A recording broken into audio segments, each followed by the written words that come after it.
Customer states he wants an oil change, transmission flush, coolant flush, brake flush, differential fluid change. Please inspect steering, brakes, suspension. If anything needs to be done in the next 100,000 miles, I want it done now. Okay. You want a camshaft now? Right. Or later. So the few things that I can think of off the top of my head that this customer is going to need in the next 100,000 is probably going to be the engine oil cooler, spark plugs, brakes, tires, right? You're not going to get 100,000 miles out of a set of tires. But obviously that's really not what the customer's talking about. What the customer's talking about is just anything that's a known issue, and so that falls into that intake camshaft issue they have with these engines. But some engines have the issue, some engines don't. If he maintains the oil every 5,000 miles, he might not have any camshaft issues.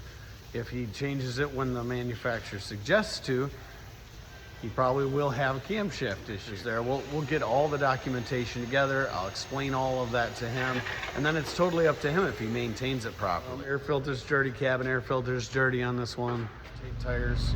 We rotate the tires with the oil change, so I'll rotate the tires. Get started on the oil change.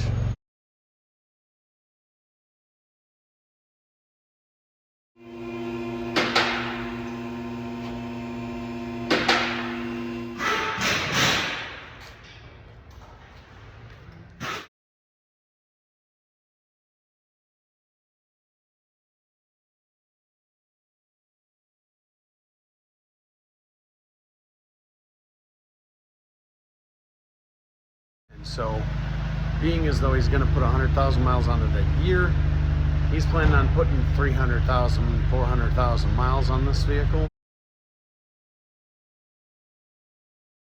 which is very possible, especially if you're rapidly putting the miles on like that. You know, the engine hours are going to be lower. Everything's going to be more maintained. And coolant is low. I don't see any leaks anywhere. We'll top it off during the oil change and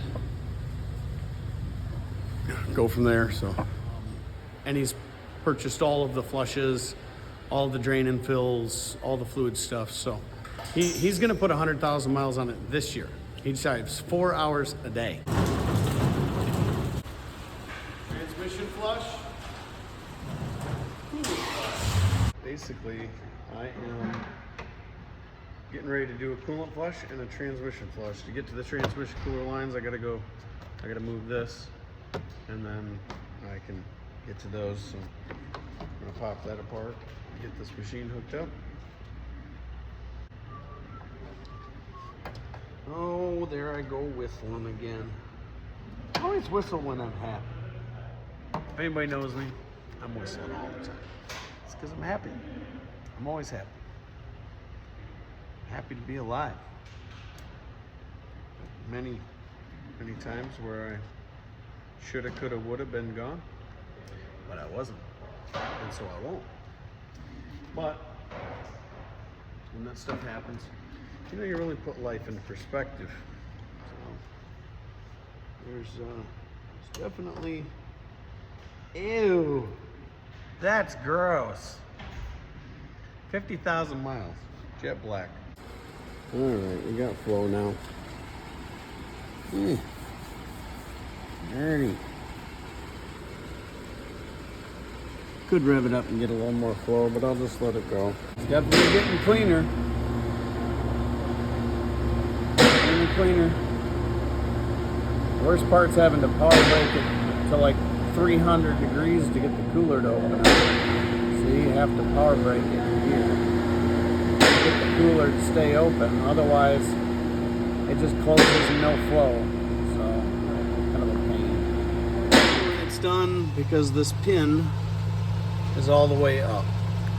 Once it's all the way up to the top, it has emptied this half of the diaphragm into, this half of the diaphragm into this half of the diaphragm. So it's exchanged 16 quarts of fluid. And look, it looks way better than before.